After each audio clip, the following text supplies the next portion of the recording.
Muy buenas tardes. Mi nombre es Ricardo Marner y estamos convocando a esta discusión o conversatorio sobre los temas de fiscalidad 2.0 en conjunto con varias organizaciones no gubernamentales. Agradecemos a la CEPAL tenernos acá. Yo soy funcionario de la CEPAL, fui funcionario durante 30 años, así que estoy en casa. Y gracias María por la ayuda en tenernos por acá para discutir estos temas. Vamos a hacer un conversatorio, entonces voy a comenzar yo con un poquito de datos básicamente para situar el contexto. Me invitaron hace unos meses a ser parte como comisionado de la Comisión Independiente para la Reforma de las Tasas Corporativas, el ICRIT.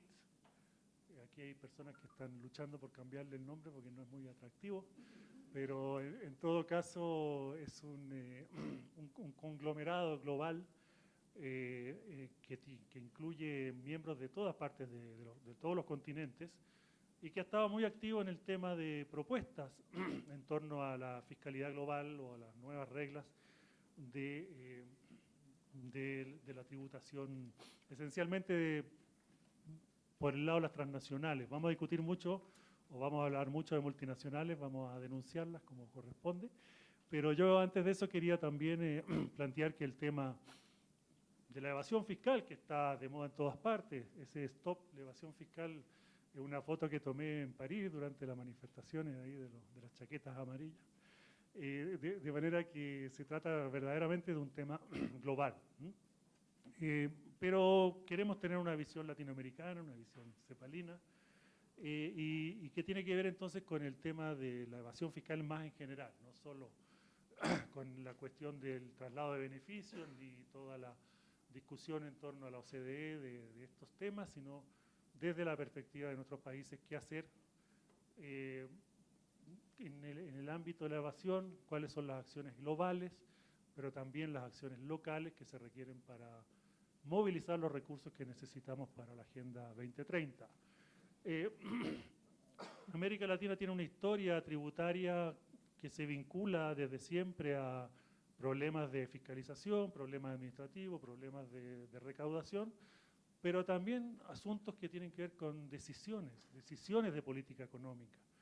Por lo pronto me excuso si rearmo algunas de las cosas que hay gente que ya lo vio en la mañana, pero voy a abusar de su paciencia un poquitito, porque hay personas que están recién incorporándose. De manera que lo que tenemos es un fuerte cambio en la estructura tributaria de nuestros países. Antes, muchas veces en los 60, reposábamos sobre los aranceles a las importaciones como un elemento de recaudación importante y era parte de una estructura consistente con una estrategia de desarrollo hacia adentro, como se llamaba en esa época, y que fue, digamos, completamente transformada a partir de los años 80-90 con la globalización y la consecuente caída de los aranceles. Ustedes ven aquí del 85 hacia adelante cómo han caído los aranceles y eso era algo muy importante en nuestras sociedades, en nuestra forma de recaudar. Aduana era recaudar. Eso cambió y fue sustituido esencialmente por el IVA en casi todos los países y tenemos entonces ahora el IVA como un elemento dominante de nuestra estructura y también una caída fenomenal de lo que son la tasa promedio del impuesto sobre la renta, tanto sociedades como individuos, que es entonces políticas vinculadas a un fenómeno global de reducción del impuesto sobre la renta, pero también con claras síntomas de la competencia nociva, en donde los países tratan de atraer inversión extranjera directa a través de la exención y la reducción de las tasas correspondientes a las empresas, básicamente. Entonces, bueno, esta es nuestra historia, una historia donde se mantienen los aranceles, se expande el IVA, se eliminan muchos impuestos específicos y caen a la mitad las tasas legisladas del impuesto sobre la renta. Y otro tema que creo que es fundamental y que es una discusión muy importante en varios países tiene que ver con este principio el abandono de este principio de unicidad, es decir, este principio antiguo que planteaba que independientemente de las fuentes de ingresos se debería tributar de la misma manera. Y hubo una escisión entre ingresos de capital e ingresos, digamos, impuestos derivados del ingreso de capital versus impuestos derivados de los salarios, básicamente. Hoy por hoy hay un desequilibrio entre lo que pagan las rentas de capital y lo que pagan las rentas del trabajo. Desde el punto de vista del legislador, ¿no? Es decir, esto ni siquiera es un tema de evasión, sino que es un tema de políticas.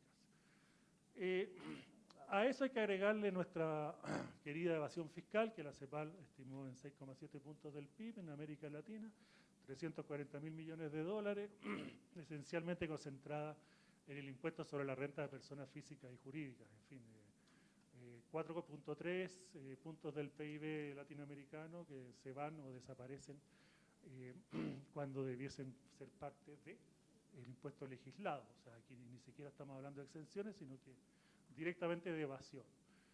Un ejemplo que a mí me impacta siempre es el de Costa Rica, como ellos calculan un excedente bruto operativo, es decir, todo aquello que se genera después de deducir básicamente los salarios y la existencia del sector informal. Si fuese con las tasas legisladas, debiesen pagarse 7 puntos del PIB como impuestos, según tasas legisladas, pero la realidad es que se recaudan 2. O sea, hay un incumplimiento, por decirlo en términos suaves, o una brecha tributaria que es de 4,2 PIB, según este estudio que se hizo hace un par de años atrás, desde la Secretaría, desde el Ministerio de Finanzas, es decir, son cifras oficiales, llamémosle así, y que han impulsado también la reforma fiscal en Costa Rica en los últimos años, porque, digamos, aquí hay un tema simplemente de hoyo negro, de desaparición de recursos que, bueno, nadie se explica muy bien qué pasa ahí. Hay un tema metodológico, estará mal calculado, o son las empresas, o son las personas, o dónde está, digamos, dónde se ubica este hoyo negro. Y es lo que tenemos que descubrir entre todos, administraciones, sociedad civil, organizaciones gubernamentales, cómo generar acciones para reducir esta brecha de incumplimiento. Por supuesto que eso implica una tasa media impositiva que en la CEPAL hace un par de años calculamos en 5% para las personas, es decir, que las personas del decil más rico de la población pagan en promedio 5% de sus ingresos en impuestos. Es decir, que tiene un impacto casi nulo o totalmente insignificante en la distribución del ingreso. Falta el músculo redistributivo del impuesto sobre la renta.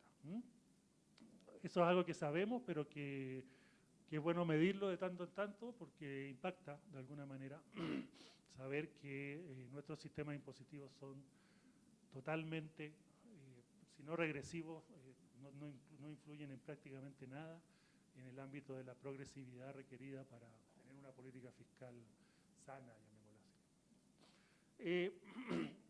¿Cómo movilizamos recursos? Desde los incentivos, desde los flujos lícitos o de la erosión digamos, de tributos, tanto lícitos como ilícitos.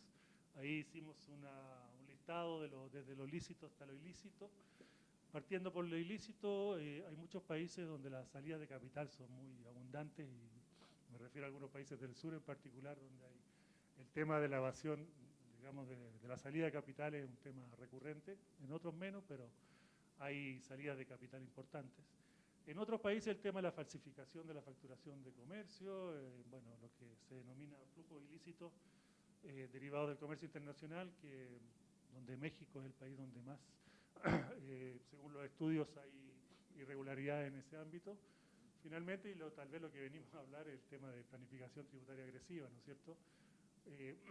Cómo de las estrategias que resultan en la desaparición de rentas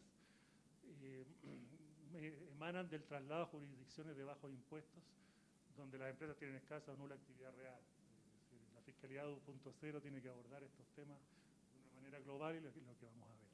Y también tiene que ser de una manera global el estudio de lo que son los incentivos fiscales a la inversión, tema tradicional, digo, un problema tradicional en nuestros países de la región, donde para atraer inversión extranjera directa se recurre muchas veces a incentivos que erosionan, por supuesto, la base tributaria y sobre todo que de alguna manera impiden una acción más activa de la inversión pública, por ejemplo, es decir, cuánto de esa renuncia tributaria no podría ser mejor aprovechada en obras de inversión pública o en obras de provisión de bienes públicos. Es la pregunta que hay que hacerse y ver si efectivamente estos incentivos fiscales son algo positivo o más bien hacen que se permanezcan privilegios que no debiesen estar ahí. Ahora, desde el BEPS y el marco inclusivo del BEPS, tenemos una actividad internacional muy amplia, de la cual la América Latina no ha estado demasiado presente, pero que sí nos afecta a todos, y tiene que ver con esto del marco inclusivo, ¿no? El marco inclusivo de la OCDE, que de alguna manera ha estado, si no reemplazando, por lo menos más activo que el Comité de Naciones Unidas en los temas de asuntos fiscales, a través de acuerdos de diversa índole y de discusiones de diversa índole en torno a cómo generar herramientas para detener o por lo menos diluir esta erosión de las bases tributarias. Todos ustedes, o muchos de ustedes saben lo que es el BEPS. Para el caso del marco inclusivo, lo que más se ha discutido es la cuestión que tiene que ver con cómo disminuir la evasión fiscal de las multinacionales. Ahora BEPS no necesariamente genera una plataforma de acción para estos temas, en particular porque choca con la soberanía fiscal de los países. Es decir, nadie puede estar hablando de desmantelar incentivos tributarios desde la OCDE, sino que tiene que ser una acción del país, una acción soberana, o por lo menos lo único que puede recomendar OCDE o Naciones Unidas o lo que sea es revisar los sistemas, pero no hay una imposición, ni mucho menos a la agenda nacional. Entonces, si muchos países prefieren mantener incentivos tributarios, por ejemplo, no es algo que BEPS vaya a corregir.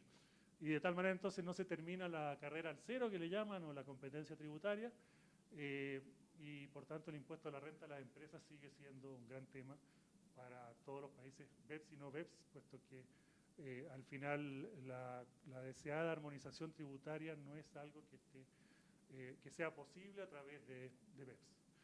Pero la cuestión de la fiscalidad 2.0 y en particular el tema Internet, yo creo que Susana va a abordar, digamos, con algún detalle, pero Susana decía hace un rato que era algo como el 30% de la actividad de los países de la OCDE está vinculada a la red, ¿no?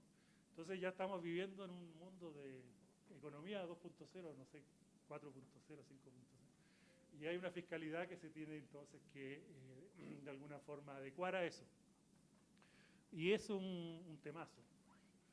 Sobre todo en un mundo en que las empresas empezaron antes que los gobiernos y que el 10% del PIB mundial está escondido en las guaridas fiscales, según las estimaciones de Gabriel Zuckman, y que el 40% de las utilidades de las empresas se trasladan a estas guaridas fiscales mediante los diversos ejercicios de optimización fiscal, que todos conocemos, y los países de alguna manera están tratando de tomar diversas medidas para evitar esto, no siempre a nivel global, pero sí a nivel de países. Yo creo que la experiencia de Francia, tal vez Susana se va a referir a eso, es interesante en ese nivel. Nosotros como ICRIC, digo nosotros ahora que soy comisionado de ICRIC, pero me siento con la camisa puesta, proponemos o se han propuesto antes que yo entrara cuestiones que son de ámbito muy global, es decir, como reconociendo, mire, aquí a nivel doméstico hay muy poco que hacer, lo que tenemos que ver es cómo logramos a nivel global una serie de iniciativas que permitan de alguna manera modificar las reglas de la tributación internacional.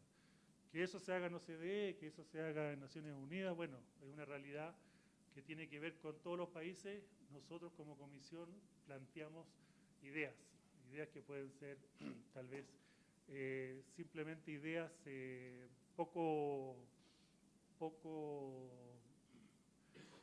trasladables a la realidad de cada uno de los países o que pueden aparecer como utopías, pero ese es el concepto, y es la gracia de este grupo de economistas, abogados, líderes religiosos y políticos de muy diversas partes del mundo, que es lo que me atrajo como unidad, digamos, ¿no? Es la discusión justamente y el reconocimiento de que aquí estamos frente a un tema absolutamente global. O sea, desde Australia, Indonesia, África, por supuesto, la India, América Latina, Europa, realmente es un lugar donde uno puede discutir cuáles son las acciones que a nivel de la gran comunidad internacional se pueden plantear.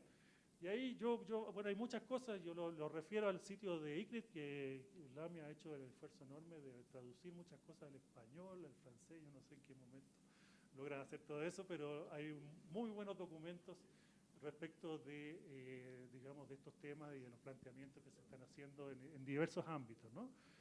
Sobre todo en esto del tax avoidance, llamémoslo así, digamos, la elusión que podríamos llamar en castellano. Y para eso, bueno, se plantea una tributación unitaria a nivel global en base a actividad económica real para evitar este problema de que, bueno, los países tienen sus ingresos los países no, las transnacionales tienen ingresos por parte de un país, pero tributan en otro y por tanto tributan mucho menos. Y ahí entonces está el tema del traslado de beneficios, ¿no? El traslado de beneficios que lleva a una erosión de la base. Y lo que se plantea entonces ahí tiene una tributación unitaria global, puede ser sobre las ventas, de manera a tener una tasa que sea una tasa uniforme para todos los países y que permita entonces que las multinacionales tributen en función de las ventas en cada país. O en las utilidades, o también hay modelos más sofisticados que se plantean en base a distintos indicadores, es decir, de alguna manera una distribución de los beneficios según país que efectivamente está en donde se ejecuta la actividad económica real o donde se generan empleos. Bueno, el segundo tema es la tasa corporativa efectiva mínima, o sea, cómo poner de acuerdo a, ¿cuántos serán? 210 países de Naciones Unidas para que haya una tasa corporativa efectiva mínima. Nosotros lo vemos como algo fundamental, el generar una armonización de la base tributaria para poder hablar de lo mismo y para poder generar una tasa mínima que nosotros efectiva que nosotros estimamos en 20-25% para la tasa corporativa empresarial. Que de alguna forma, bueno, sea el piso mínimo. Esto es un sueño, una lógica, digamos, multilateral, como nos decían alguna vez en un ámbito de este tipo, de que son sueños multilaterales que nunca se van a cumplir, en fin. Cuestiones que estamos todos de acuerdo, pero que hay que plantear, porque finalmente es la base de lo que podría permitir afrontar esto desde el punto de vista global. Y ahí hay mucho trabajo técnico por hacer, porque cómo definir esa base, cómo generar las diversas plataformas para ayudar a que esto ocurra.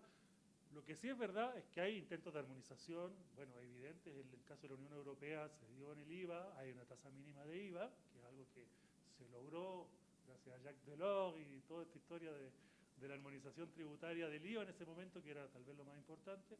Los países del Cuerno de África tienen también una tasa corporativa igualita, ¿no es cierto? O sea, tienen una zona de armonización tributaria que es importante, o sea, hay diversos ámbitos en que se puede por lo menos transmitir la idea.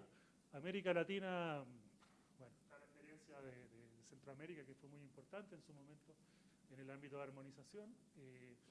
En América del Sur no se habla mucho del tema, cada uno hace lo que quiere con la soberanía tributaria, digamos, hay poco diálogo en este ámbito, pero al final las cosas de alguna manera tienen que converger, ¿no? Porque si no, pero no hacia la baja, la idea es que converjan hacia arriba. Bueno, otro tema que la OCDE está muy entusiasmada, yo creo que con razón, son estos de generar este compromiso para que en una traducción al español se llame plantillas, ¿no es cierto? Plantillas públicas por país, o sea, de alguna manera que las multinacionales tengan, digamos, la obligación de generar año por año sus actividades país por país. O sea, si la única manera de que haya tributación sin traslado de beneficio es a través de estos informes, y creo que eso va a ser un gran avance. Todavía tenemos muy poco, y sobre todo el acuerdo CDE es un acuerdo en que esto va a estar disponible para las agencias tributarias, pero no para el público en general y para empresas de muy alto, digamos, facturación. ICRIC y, bueno, yo creo que todas las ONG que se dedican a estos temas plantean que sea algo transparente, que sea accesible. Que el acceso a la información, creo yo que en América Latina ha tenido varios, como decir, fracasos en el último tiempo, así que es un tema que creo que es muy importante. Como también es muy importante lograr un registro común de beneficiarios, es algo que ICRIC también está sacando documentos para lograr también de alguna manera activar el tema. Es muy difícil, pero también requiere mucho de cooperación entre las distintas tributaciones, ¿no?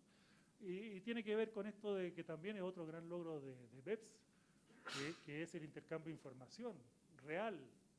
¿Irá a existir ese intercambio de información?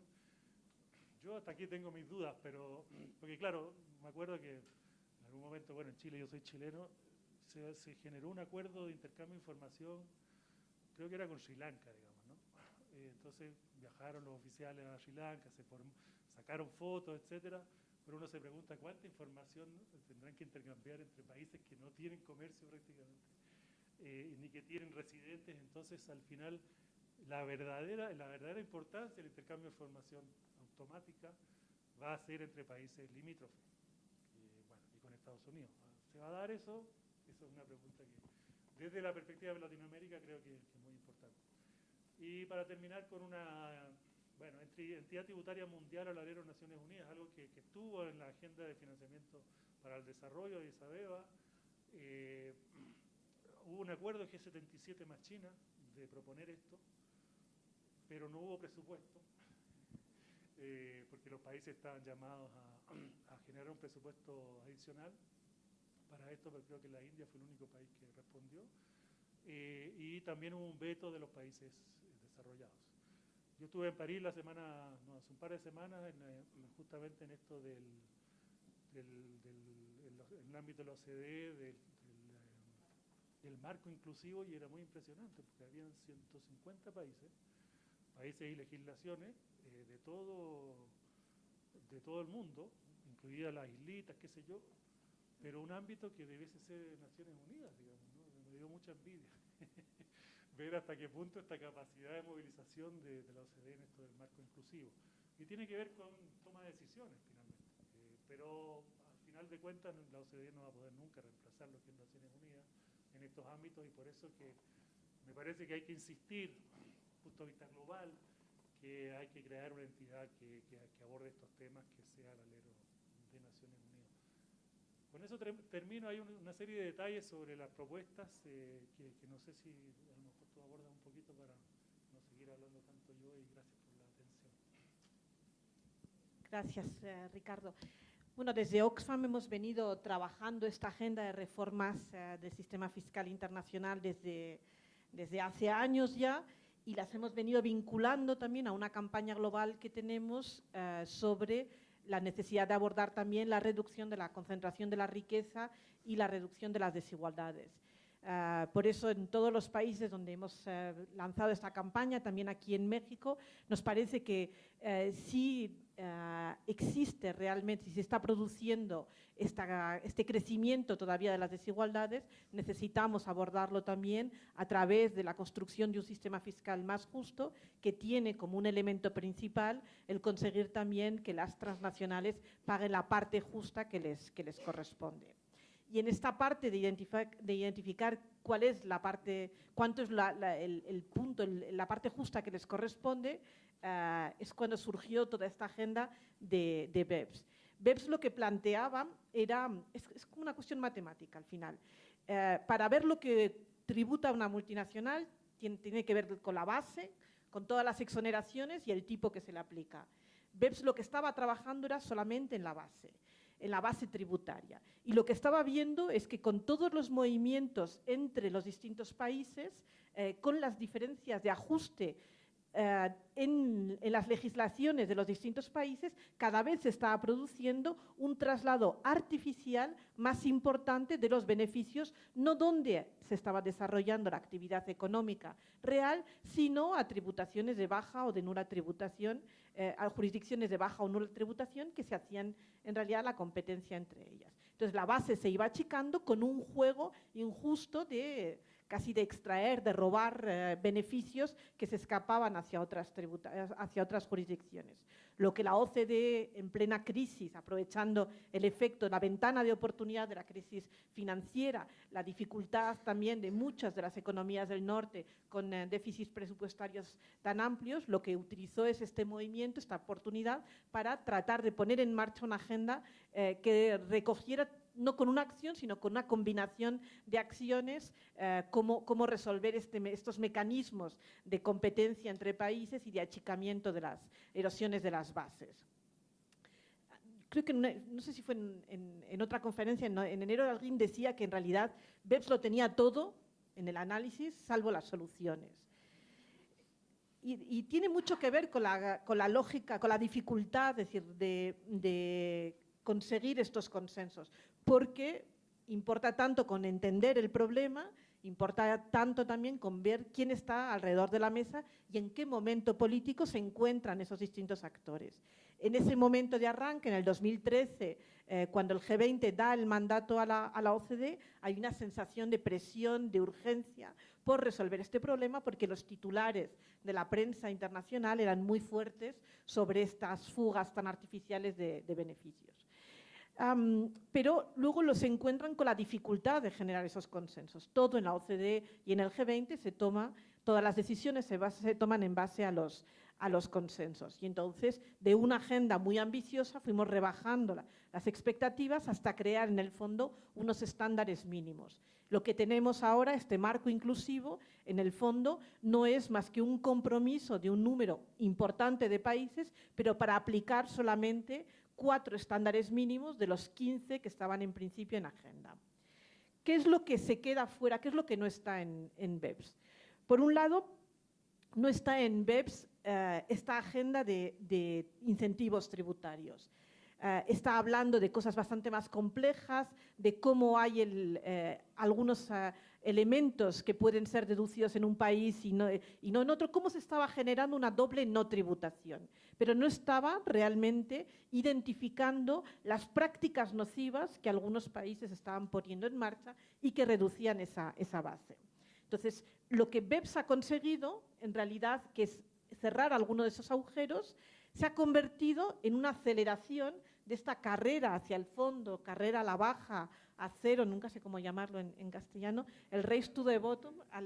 En realidad lo que ha hecho es acelerar la competencia fiscal. ¿Por qué? Porque si los países tienen menos elementos para jugar en esa competencia sobre las bases, lo que están haciendo es, bueno, pues voy a buscar otras vías o por prácticas, por incentivos tributarios o por prácticas nocivas o rebajando el impuesto sobre la renta de las utilidades. Entonces nos hemos encontrado con un movimiento que ha cerrado unos agujeros pequeñitos pero que eran importantes y que está por otro lado acelerando otro proceso que es igual de perjudicial. El resultado, como decía al principio, es matemático, es decir, si seguimos multiplicando una base que es estrecha, deduciendo muchos incentivos y aplicando un porcentaje que es cada vez menor, el resultado seguirá siendo pequeño.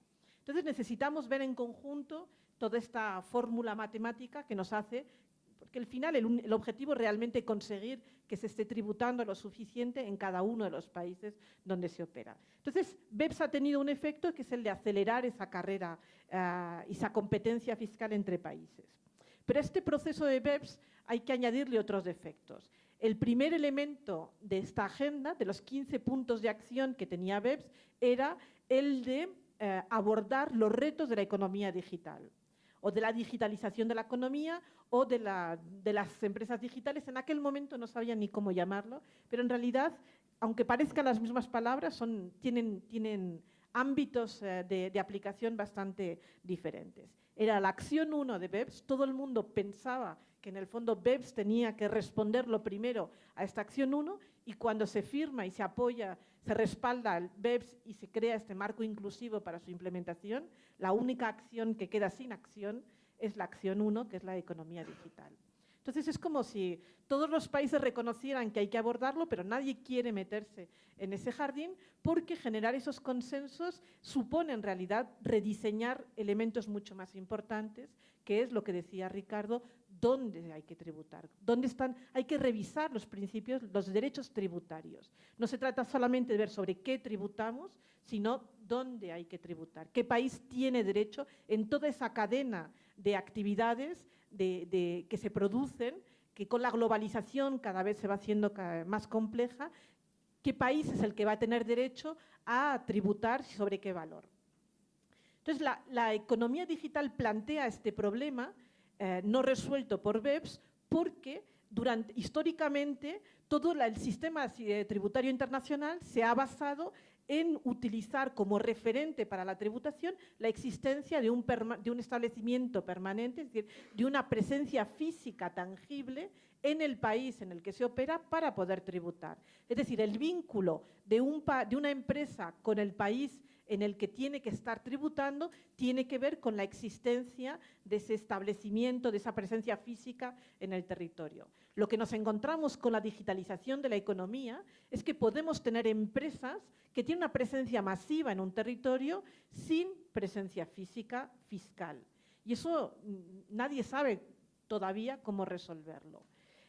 Entonces nos encontramos, por ejemplo, con empresas como Google o como Facebook, donde vemos que en un país como Irlanda tienen un número de usuarios relativamente ajustado al tamaño de una economía más o menos pequeña, pero en cambio es uno de los países donde están declarando la mayor parte de los beneficios de la actividad que tienen. Y esa misma empresa, Google o Facebook o quien sea, en España se encuentra con una situación completamente al revés. Un número de usuarios mucho más elevado y unos números de actividad, de beneficios mucho más chicos, que es lo mismo que le está sucediendo en México. Entonces, México y España están compitiendo con Irlanda porque tiene una economía reflejada en el número de usuarios que no se corresponde con los beneficios o con la actividad declarada de esas empresas. Pero todo es todavía legal. Entonces, necesitamos abordar es decir, en el fondo Google puede estar tributando en Irlanda a un precio, a unos impuestos, a unos tipos mucho más bajos, mientras que de España o de México va a estar extrayendo esa actividad y tributando aquí prácticamente nada y además generando otras distorsiones con la economía local. Entonces tenemos ese reto de la economía digital. La OCDE, antes de tirar la toalla, produce un informe que reconoce que es un informe interino, es decir, yo mismo reconozco que no soy capaz de llegar a los compromisos a los que he llegado, a los que debería haber llegado, y es un documento en el que habría que nombrar cuántas veces hablan de falta de consenso. El único consenso en ese documento es la falta de consenso y la aspiración a alcanzar un consenso en un momento etéreo y futuro que no está claro. Estamos hablando del año 2015. Y ahí se queda aparcado. ¿Qué es lo que va sucediendo entre tanto? Suceden dos cosas bastante importantes. Además de un trasfondo de escándalos fiscales con los Panama Papers, con los Paradise Papers, que siguen agitando las conciencias, la movilización ciudadana, la presión de la ciudadanía y también la presencia en los medios y en los titulares internacionales. Pero suceden dos cosas muy importantes o que tienen mucho efecto en este proceso. Por un lado, la reforma de Estados Unidos. Con la administración Trump se pone en marcha una de las reformas más radicales de un sistema fiscal nacional. Es decir, la reforma de Estados Unidos es un reconocimiento a que la gobernanza internacional es insuficiente para que un país como Estados Unidos pueda recaudar lo que ellos creen que deben de recaudar sobre sus corporaciones y otras que están operando en el país y decide reinventarse su sistema fiscal. Es decir, no espera que sea el resultado de un consenso internacional, sino que lo que hace es reinventar su sistema fiscal, con dos elementos fundamentales. Uno es una rebaja brutal en el tipo nominal en el impuesto sobre la renta, que pasa de el tipo federal pasa de un 35 a un 21%, más abajo un 21%, quizás hasta Brasil lo hubiese puesto en la lista de paraísos fiscales. O sea que yo creo que se quedaron en el límite de lo que podían rebajar. Y luego tienen otro elemento, y es que también dice, es decir, yo como Estados Unidos reconozco que muchas de mis corporaciones están generando valor no por la actividad física y tangible que están desarrollando, sino por los intangibles, por las marcas, las patentes, las herramientas, los mecanismos que yo utilizo para comercializar esos productos. Y que esos intangibles, lejos de estar localizados en Estados Unidos, muchas veces se localizan en paraísos fiscales. Entonces, Estados Unidos dice, soy consciente de eso, no quiero que las empresas norteamericanas pierdan esa capacidad de innovación, pero voy a establecer un piso mínimo para que tributen al menos por esos excedentes de intangibles en el exterior al 13%. Entonces, rebaja por un lado y genera una nueva situación de un piso mínimo en la tributación de los intangibles.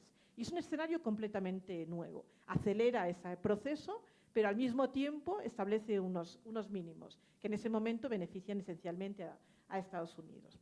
Y surge un tercer actor, que es la Unión Europea.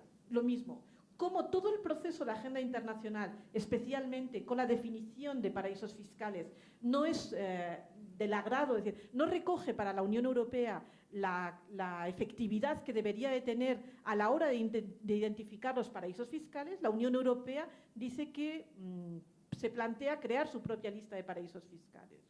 Pero también se lo plantea en base a unos criterios que son muy diferentes de los que estaban aplicando en la comunidad internacional hasta entonces. Era esencialmente la OCDE con el mandato del G20 quien había estado publicando una lista de paraísos fiscales, guaridas fiscales, basadas en un único criterio que era el de la transparencia. Transparencia entendida como la capacidad de un país de intercambiar información tributaria con otro país.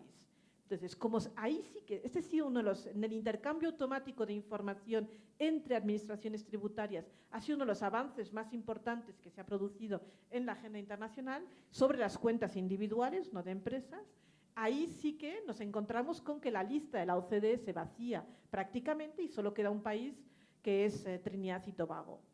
Bueno, a la Unión Europea le parece que es como una broma de mal gusto pensar que solamente Trinidad y Tobago puede ser considerado como el paraíso fiscal, que eso no refleja tampoco los intereses de las empresas europeas cuando operan en el exterior y busca otro mecanismo. Y establece que los paraísos fiscales se identifican en base a 3 criterios. Uno, el mismo de transparencia de la OCDE, ahí no hay cambio, es decir, no genera una agenda diferente, sino que se suma al proceso de la OCDE. 2, que es el criterio, es decir, identificar si los países se están sumando a toda esta agenda BEPS, si están teniendo la intención de movilizar su mandato político para comprometerse con los procesos de reforma del sistema fiscal internacional, y crea otro tercero, que es la existencia de prácticas nocivas. Es decir, que por primera vez la Unión Europea considera que la competencia fiscal es negativa y que un paraíso fiscal tiene que ver con la adopción de esas políticas de competencia fiscal desleal. ¿Cuál es el problema? Uno, que la Unión Europea se convierte en una especie de policía mundial porque decide, con sus propios criterios, colocar a otros países en su lista negra de paraísos fiscales. Pero al ser todo este proceso tan político, si la Unión Europea hubiese, en una primera fase analizó 92 países, entre ellos Estados Unidos, Suiza, si la Unión Europea hubiese sido honesta en el análisis que estaba realizando, había unos 60 países que tenían que haber estado en la lista negra de la Unión Europea en una primera fase en diciembre de 2017 cuando se aprueba. Una lista negra de 60 países es más de lo que nosotros incluso hubiésemos imaginado, pero políticamente era insostenible. Y entonces da la opción a los países de comprometerse a reformas. Y les dice, oigan, yo identifico que tienen unas prácticas fiscales nocivas, pero si se comprometen ante nosotros, Unión Europea, a modificarlas en el plazo de un año, yo los saco de la lista negra. Entonces crea una lista negra, que son los países que incumplen, y una lista gris de países que incumplen algunos de esos criterios, pero se comprometen a hacer reformas en el plazo de un año. ¿Qué es lo que ha ocurrido al cabo de este año? Es que en realidad los criterios que ha utilizado la Unión Europea siguen siendo débiles. y utiliza una identificación de esas prácticas nocivas. Es un proceso que está bien, o sea, que va por la buena vía de entender cómo son los paraísos fiscales. Pero a la hora de ponerlo en práctica, utiliza otra vez un criterio que es obsoleto, que es el del año 98.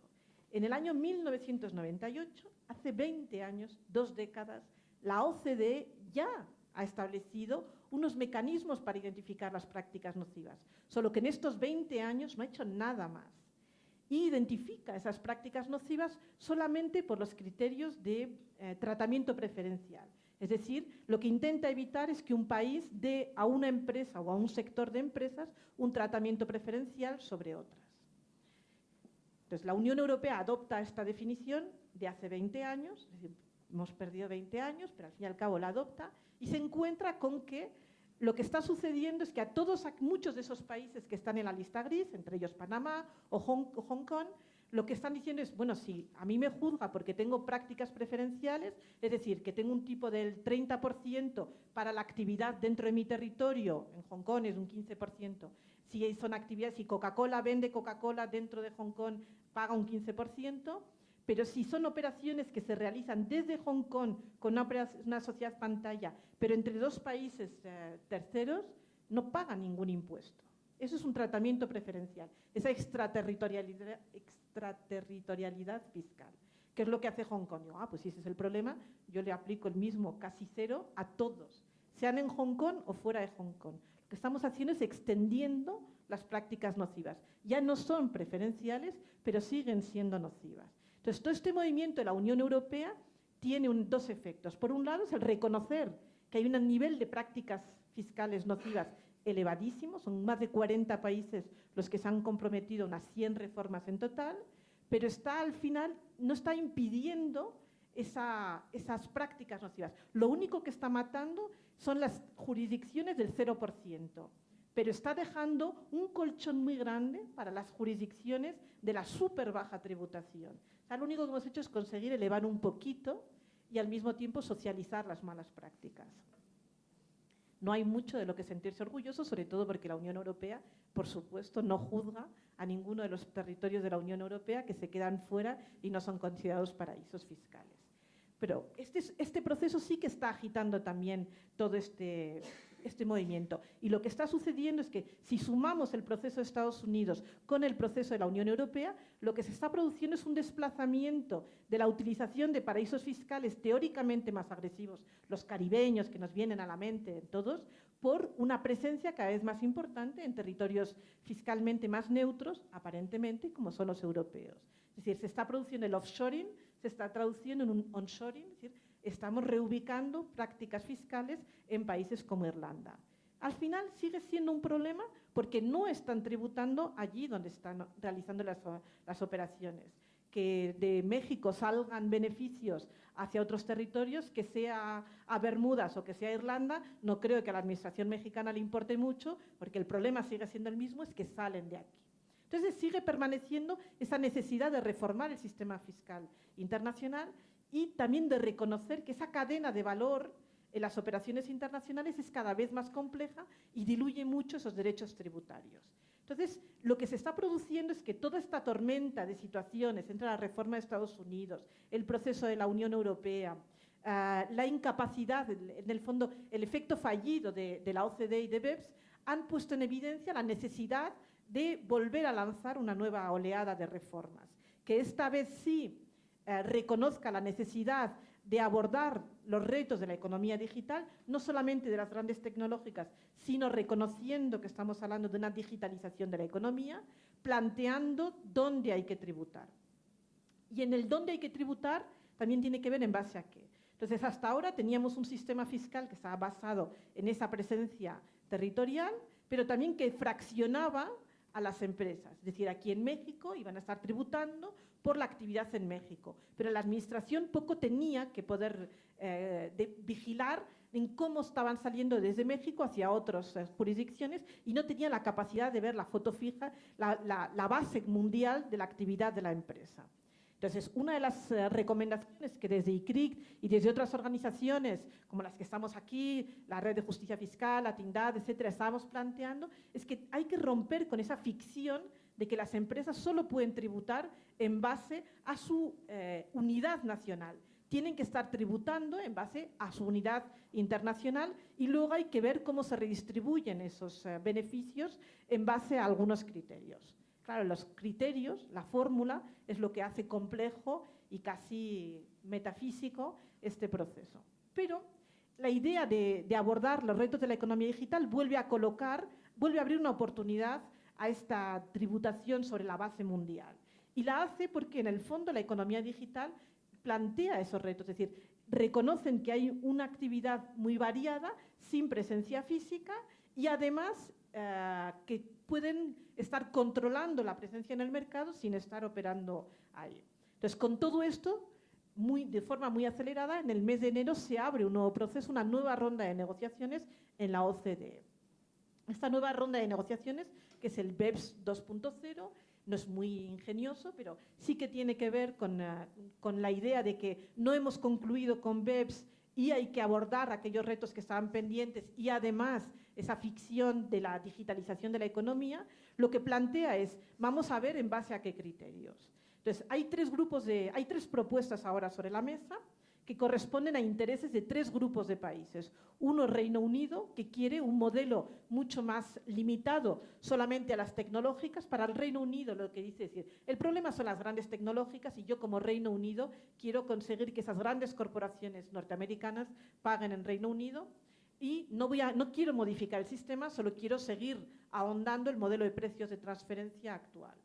Estados Unidos, en cambio, lo que está planteando es, bueno, si hay que gravar a las empresas tecnológicas, gravemos a todos los sectores porque, es verdad, la economía cada vez es más digitalizada. Es decir, está evitando, por un lado, que solo penalice a las grandes tecnológicas más reconocidas de Estados Unidos. Entonces, sí plantea de forma acertada que tiene que hacerse sobre todos los sectores, pero el criterio, es decir, esa fórmula para Estados Unidos tiene que ver solamente o esencialmente con los consumidores.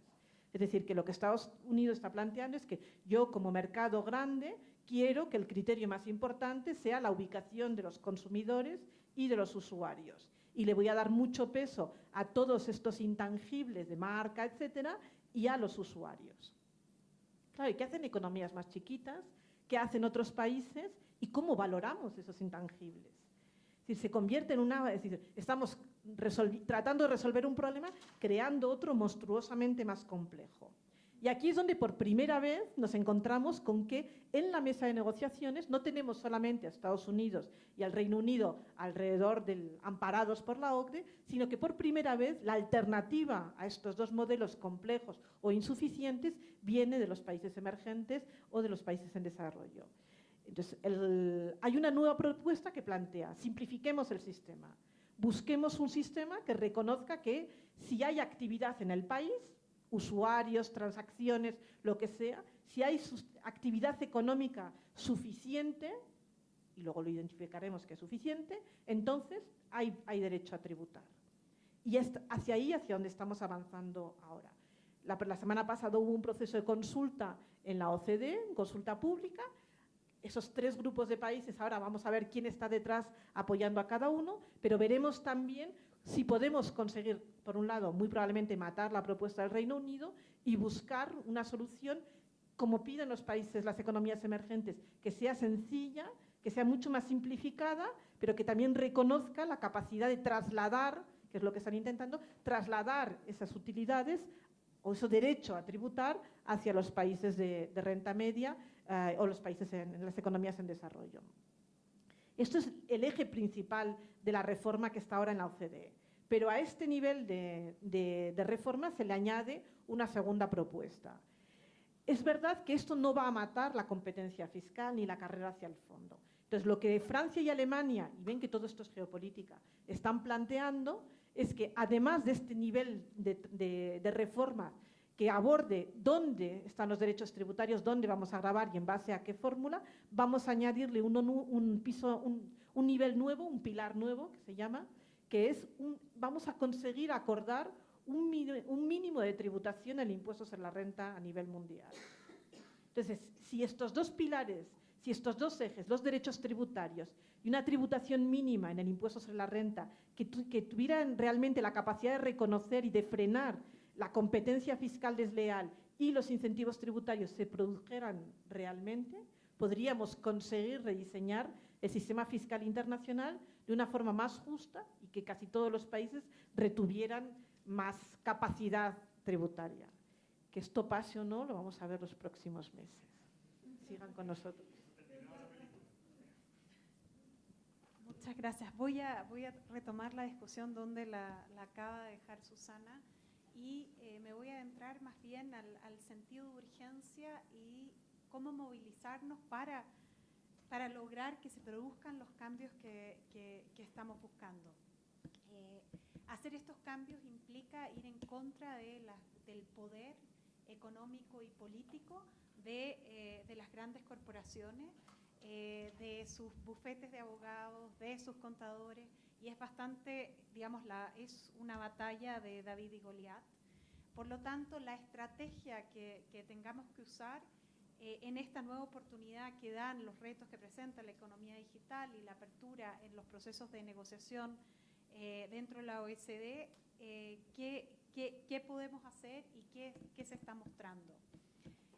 Creo que primero tenemos que enfatizar el sentido de urgencia en el cual estamos. Discutíamos esta mañana también que estamos frente a la tormenta perfecta. Esta tormenta perfecta que vivimos en estos niveles históricos de desigualdad dentro de los países y entre países en que nos encontramos, en los efectos cada vez más recurrentes del cambio climático, con el impacto que tiene en las poblaciones más desventajadas y en las economías de los países, en medidas de austeridad, sobre todo que la hemos visto bastante fuerte en la región, en los cuales los gobiernos están dispuestos a la primera presión de levantar la carta de la falta del déficit fiscal o la falta de recursos para realmente no tomar ninguna medida de política pública progresista. Y al mismo tiempo, dentro de este mismo contexto, que creo que es muy necesario traer enfrente, es las restricciones a las libertades de la sociedad civil, al actuar de la sociedad civil, que vemos tanto normativa como prácticamente en muchos países de la región. Esta desconfianza y al mismo tiempo restricción legal al actuar de la sociedad civil va a hacer que haya cada vez menos voces para tomar una política pública alternativa. Tratan también estas mismas medidas de frenar movimientos de periodismo investigativo tan importantes como los que abrieron los Panama Papers y otros, castigar a los whistleblowers, castigar a quienes, tocan el silbato. Realmente forma parte de esta misma tormenta perfecta que va a impedir una movilización y que realmente logremos poner presión acertada y lograr cambios efectivos. En ese sentido, el modelo de ICRIT, la Comisión Independiente para la Reforma de la Fiscalidad Corporativa Internacional, hay que respirar entre medio cuando uno dice el nombre, como una comisión fuertemente respaldada por la sociedad civil, por supuesto, pero al mismo tiempo compuesta por economistas, abogados, líderes sociales, líderes religiosos, que es netamente interdisciplinaria, logra, reflejar lo que muchos organismos de la sociedad civil a nivel local están tratando de hacer. En primer lugar, están tratando de que este debate fiscal sea un debate lo más amplio y más inclusivo posible, que se haga en busca del interés público, los derechos humanos y con enfoque de género, y buscar soluciones fiscales que sean justas, eficaces y sostenibles para el desarrollo. Dentro de las críticas quiero empezar por mi propio movimiento. Yo soy una activista de derechos humanos y creo que el movimiento de derechos humanos ya hizo su mea culpa en el sentido de darse cuenta que por años no tratamos el tema de impuestos No lo pusimos en el centro de la discusión pública simplemente porque nos veíamos con muchas otras necesidades, sobre todo en la región. Yo vengo de un país y crecí en una dictadura militar, y asimismo el Cono Sur, dentro de las dictaduras militares, los movimientos de desplazamiento interno en países como Colombia, son tantas las crisis que cuesta mirar muchas veces cuáles son los problemas estructurales. Y realmente uno de los problemas estructurales que tenemos en la región es, y seguimos siendo, una de las regiones más desiguales. Por lo tanto, no poner el tema fiscal de la mano con el tema de la desigualdad, de la mano con el tema de los derechos humanos y de la mano con el tema de la desigualdad de género, es dejar o quedarnos en una política sin un pie, una política que cojea. Por lo tanto, es necesario buscar un nuevo discurso interdisciplinario a través del cual, así como los organismos o el movimiento de los derechos humanos está cada día entrando más al tema fiscal, tanto en temas de organismos de monitoreo de derechos humanos como el Comité de Derechos Humanos, la Comisión Interamericana, los relatores especiales, están entrando de lleno, de a poco, un paso lento pero seguro a estos temas. Es necesario que también las organizaciones que hacen justicia fiscal, las organizaciones que trabajan en el tema del desarrollo, fortalezcan su discurso de derechos. Esto es un discurso de derechos. La importancia de entrarle al discurso de derechos no es solamente en el plano normativo. Sí, estamos hablando de tratados internacionales, de derechos establecidos en nuestras constituciones, en nuestros sistemas legales, pero el discurso normativo en este caso no es tan importante. Lo que es aún más importante es la asimetría de poder. Los derechos humanos son un sistema de valor que está determinado para hacer valer las asimetrías de poder y luchar en contra de estas asimetrías de poder. Sacar un discurso de derecho quiere decir resaltar que venimos de asimetrías de poder, que venimos de desigualdades y que sin combatir esas desigualdades, que están muy vinculadas a las desigualdades de poder y las desigualdades económicas, que están ligadísimas a la posición también que ocupa de desventaja en la sociedad de la mujer. Sin poner esto de manifiesto no vamos a salir adelante. Los movimientos feministas de la región, así como los movimientos feministas a nivel global, creo yo han estado a la vanguardia de demostrar que las políticas fiscales no son neutrales al género, que la posición que ocupamos la mujer en el mercado laboral, como propietarias, como productoras, como agricultoras, pero sobre todo en la economía de cuidado, la gran desigualdad en las tareas de cuidado, sin apoyo estatal ni del sector privado, para que haya una mejor distribución de las tareas de cuidado, hace que las mujeres nos veamos en una desventaja mayor. Lo mismo en la región, las minorías, que básicamente son la población indígena. Si no abordamos el tema fiscal, digo, desde esta comprensión de estos temas estructurales, no vamos a seguir adelante. Por lo tanto, es un llamado tanto a las organizaciones de derechos humanos, las organizaciones de desarrollo y las organizaciones que trabajan justicia fiscal de seguir empujando la agenda de manera inclusiva, teniendo en cuenta tanto las asimetrías de poder, las desigualdades de género y en un discurso fuerte de derechos para que logremos tomar ventaja de todos estos cambios. Hay una mayor apertura social. La gente está bastante indignada. Lo vimos en los papeles de Panamá, ¿no? El hecho de que muchos políticos de la región, familiares de presidentes de la región o un presidente de la región de una economía importante en el sur, estuviera vinculado y que muchos otros políticos desde Colombia, Chile, Argentina, etcétera, estuvieran utilizando estos paraísos fiscales, ha hecho que la población esté más al tanto de lo que está pasando. Tenemos que canalizar esta incertidumbre, esta movilización social para lograr que esos procesos tan lejanos que vemos que están pasando en la OSCE tengan la influencia y tengan la voz del sur. Los países emergentes tienen que tomar la agenda y mi llamado no es solo una mayor participación con voz y voto de los países emergentes, sino que también asegurarnos que si abrimos espacio en estos contextos internacionales, sea un espacio en que las mujeres tengamos también voz y voto, participemos de los organismos de toma de decisión y que al mismo tiempo todos los organismos que se creen o se desarrollen y los procedimientos sean sensibles a la cuestión de género. Por lo tanto, es un llamado a, si queremos seguir adelante en estos temas de manera fructífera y lograr un poco los ideales que un poco decía Ricardo, seamos realistas, pidamos lo imposible, pero trabajemos en conjunto. Muchas gracias. Gracias. Bueno, yo quisiera empezar problematizando algunas cosas.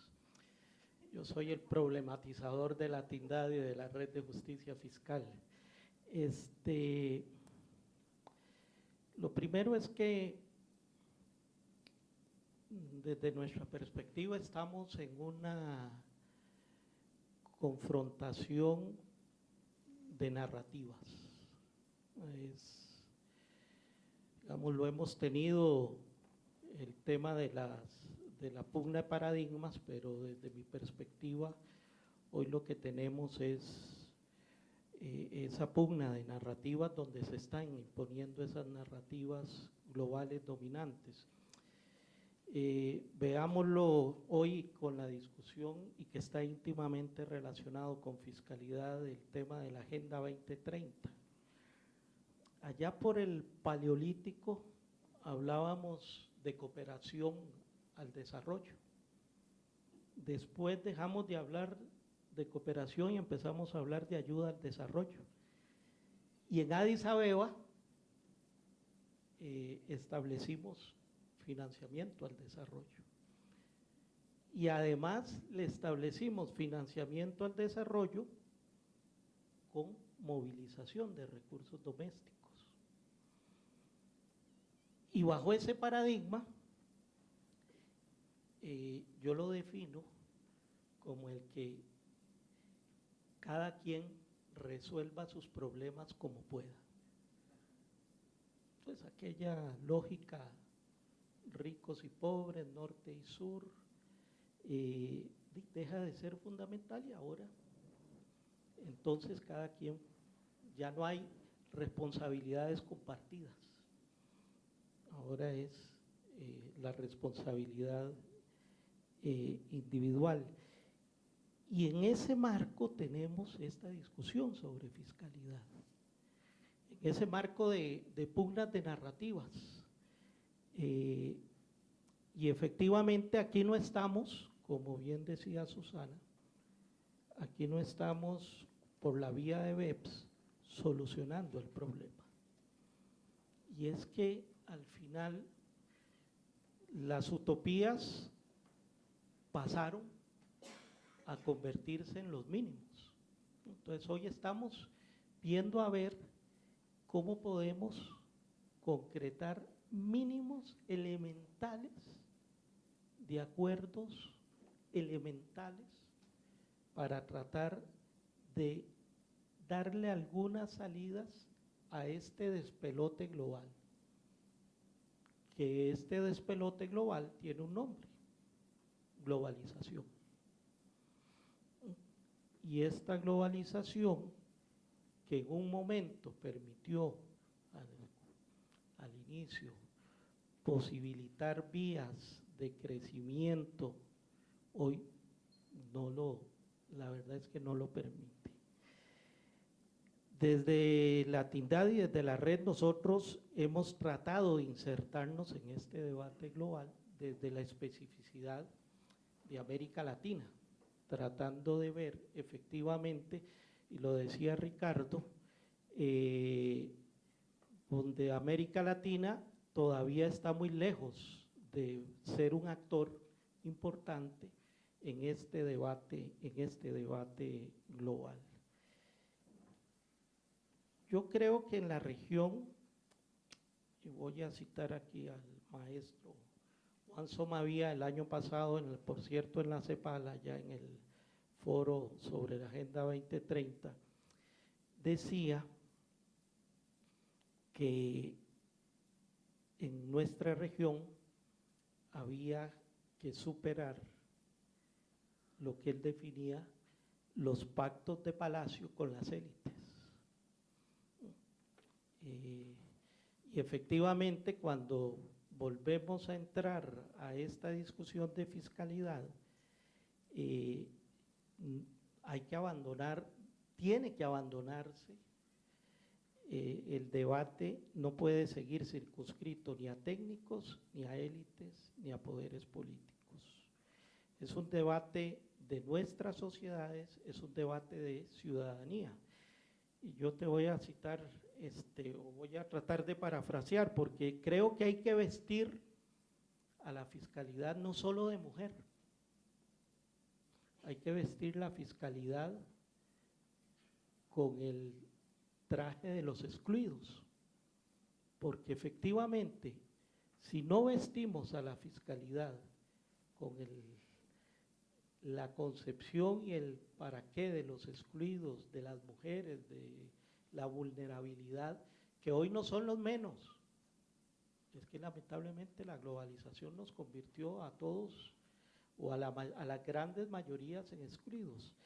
Y lo que vemos desde la Tindad y desde la Red de Justicia Fiscal es que este debate sobre la tributación internacional, que compartimos toda esta agenda, tributación unitaria, tasa corporativa, por algo acompañamos desde nuestra especificidad el esfuerzo de ICRIC, que nos parece casi que la única voz en este océano de tiburones corporativos que trata de plantear que plantea un discurso distinto.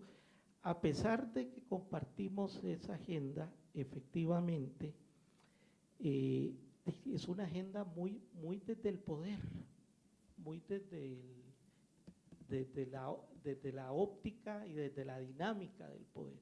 Y el poder no quiere, efectivamente, lo que nos va a dar son migajas, ¿no? Son las migajas para que el sistema más o menos siga moviéndose.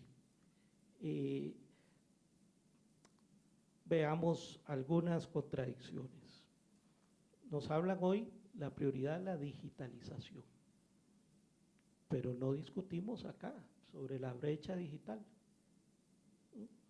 Economías como las de América Latina, sí, hay digitalización, pero ¿quiénes son los consumidores? ¿Y hasta dónde hay esa digitalización en nuestras sociedades? Porque también tendemos a hacer una discusión muy de los sectores urbanos medios y altos, y que sí, que tenemos el acceso a esta digitalización, pero en América Latina no logramos poner la contradicción, no tanto digitalización, no estoy diciendo con esto que no haya que ponerle atención, pero es más grave la industria extractiva en América Latina. Nos carcome lo que le carcome la digitalización a las economías del norte, digamos, van en rangos casi similares. Pero por supuesto, este debate no se da. El debate que lo perdimos también en esto de las narrativas, ¿dónde se tributa? ¿En la residencia o en la fuente? ¿Verdad? Bueno, permitidme todavía tener dudas, que podamos ganarlo con este BEPS 2.0, que por lo menos con todas nuestras reservas que le hemos tenido a BEPS, y lo hemos planteado cada vez que hemos podido desde la TINDAD y desde la Red de Justicia Fiscal. El 2.0 empieza, bueno, hay como medio paso en la dirección correcta, ni siquiera hacia adelante, en la dirección correcta, que queda por verse si ese medio paso permitirá avanzar. Logramos posicionar uno de los elementos más centrales, y yo creo que es una contribución que ni siquiera nos hemos valorado en toda su dimensión. Nosotros logramos, y no digo la TINDAD, sino el conjunto de fuerzas, logramos posicionar el tema de las guaridas fiscales y de los paraísos fiscales. Ahí está el ejemplo de Ecuador, un referéndum donde logra prohibir, y bueno, hoy el presidente actual y están en un aprieto gracias a esa legislación que la van a torpedear, pero pudimos colocar el tema de los paraísos y las guaridas fiscales como el elemento fundamental de erosión de la base imponible de nuestras sociedades. ¿Y qué es lo que vemos? Un proceso de blanqueo de las guaridas y paraísos fiscales, lo señalaba muy bien Susana. Han blanqueado, entonces ya nos quitaron, lo vaciaron de contenido, porque resulta ahora que es lo de transparencia, que es lo de vínculo con la agenda BEPS, y que al final es prácticas nocivas, donde han homogenizado esas prácticas nocivas que ya no son una excepción, sino que son la regla. Y como es la regla, entonces no las podemos combatir.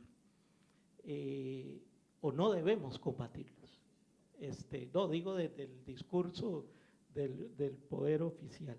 Así que, y el otro elemento que posicionamos, que era la voz de los países en vías de desarrollo,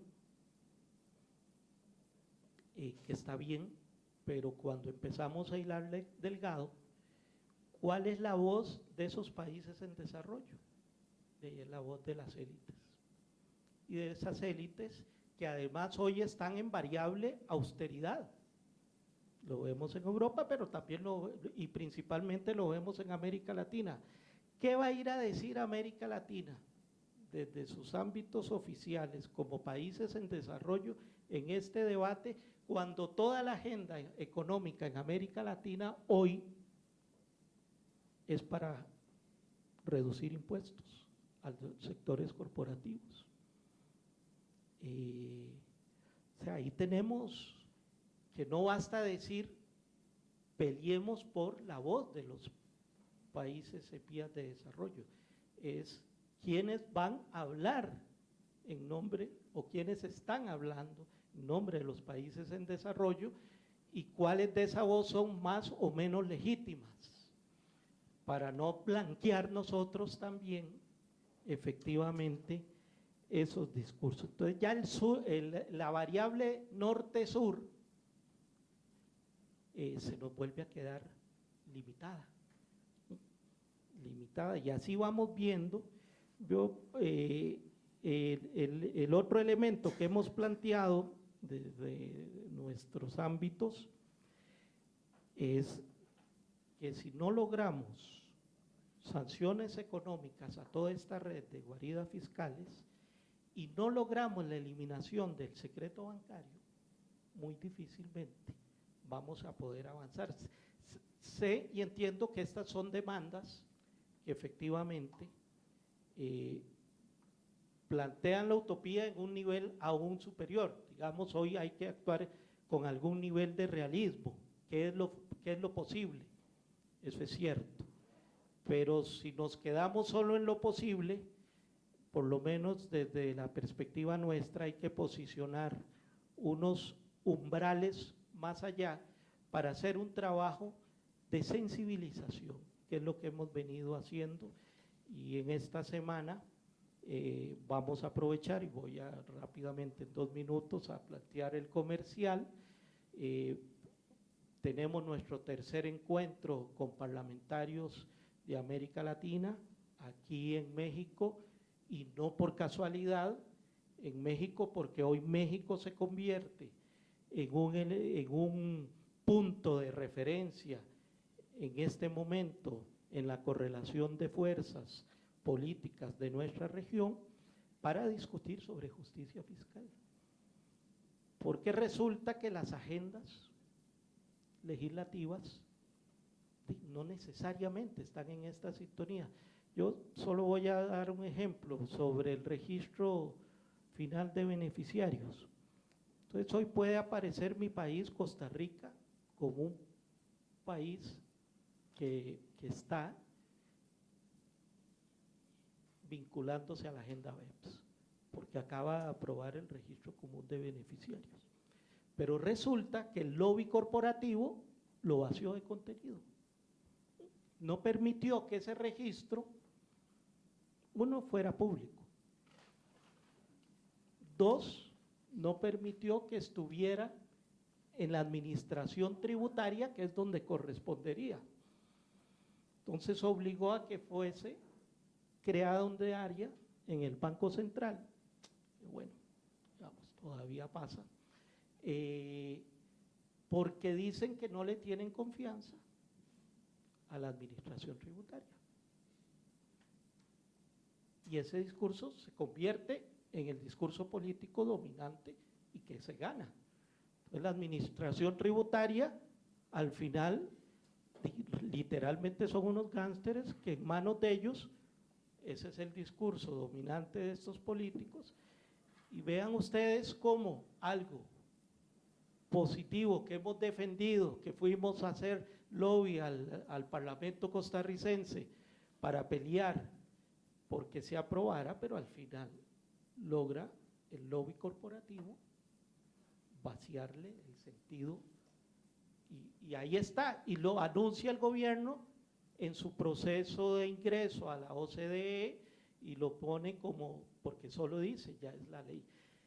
O sea que nos toca un trabajo mayor, y eso es parte de lo que queremos hacer con los parlamentarios, generar sinergias y alianzas, porque además políticos que ni se encuentran, y es un tema que todavía los políticos, incluso progresistas o de las fuerzas de izquierda, ni siquiera ellos tienen incorporado, para no hablar de la derecha que ya sabemos lo que piensa. Vamos a tener también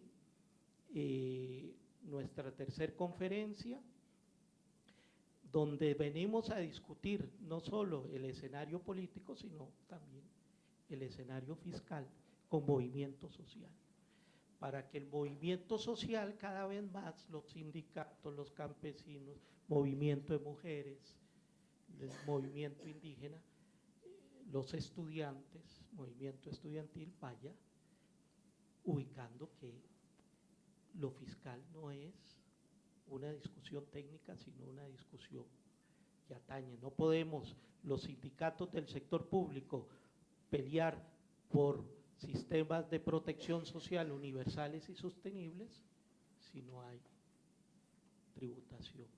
No podemos pelear por derechos de las mujeres si no hay efectivamente una tributación en beneficio de las mayorías.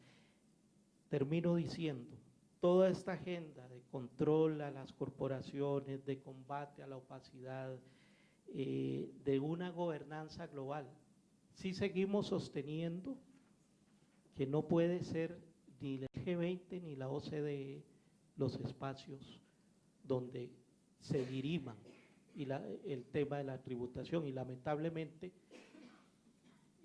todavía ahí se sigue dirimiendo lo esencial.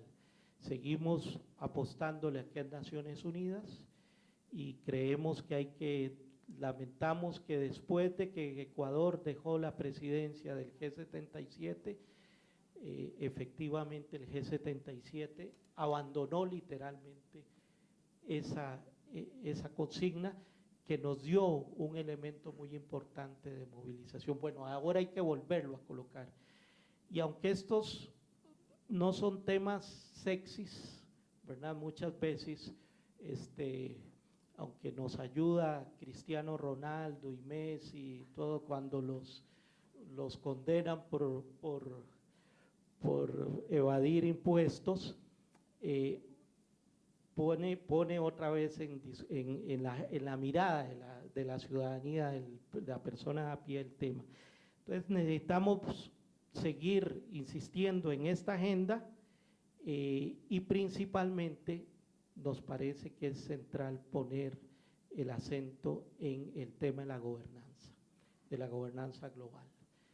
Si no logramos revertir que la OCDE deje de ser el elemento central de esta gobernanza de la tributación internacional, esta agenda de ICRIT, por más BEPS 2.0, 4.8 o lo que venga, difícilmente vamos a tener el músculo para poder moverlo en otra dirección. No nos echamos hacia atrás, seguimos pensando que estamos en la línea correcta. Hemos hecho esta confluencia de intereses con la academia, con los políticos, con pensadores, y CRIC es la síntesis más acabada de este proceso y de esta sinergia, y creemos que desde el movimiento social y desde el mundo no gubernamental tenemos que tener más peso en un espacio como ICRIT y poner a ICRIT también a levantar algunos otros temas también. Tenemos que levantar algunos otros temas y tal vez hablar de dos agendas, la posible y la utopía. Esa es, bueno, lo que venimos, y al final es luchar por fiscalidad para la inclusión. Es la única tarea que nos queda por delante. Muchas gracias.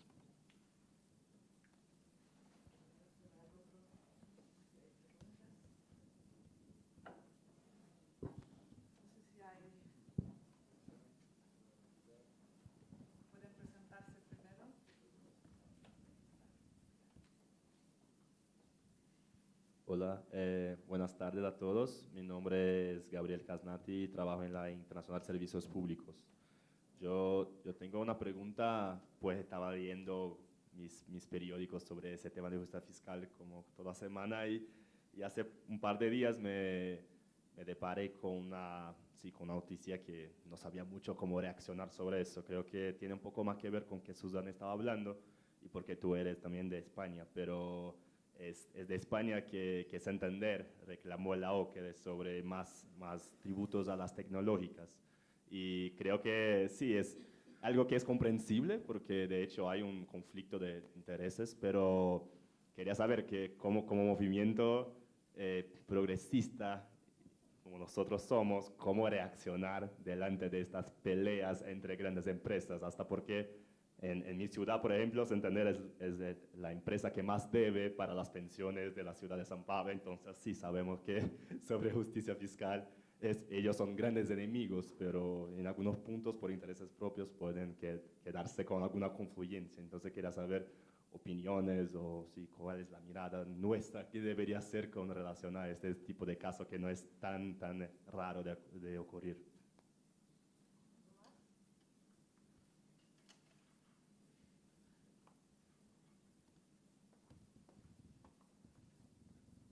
Hola, buenas tardes. Soy Iván Benumea de Fundar y pertenezco a una red